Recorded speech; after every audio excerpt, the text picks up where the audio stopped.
అన్నారు కూటమి అభ్యర్థి ఏలూరి సాంబశివరావు. ఎన్నికల శంఖారావంలో భాగంగా బాపట్ల జిల్లా కుంకలమర్రులో ఎన్నికల ప్రచారం నిర్వహించారు. గ్రామ ప్రజలు ఎమ్మెల్యే సాంబశివరావుకు అడుగడుగునా నీరాజనం పలికారు.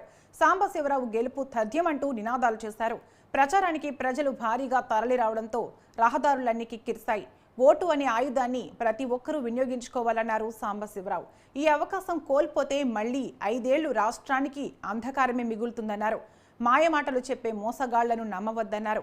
అభివృద్ధిని కాంక్షించే ప్రతి ఒక్కరూ సైకిల్ గుర్తుకు ఓటేసి అఖండ మెజార్టీతో తనను గెలిపించాలన్నారు.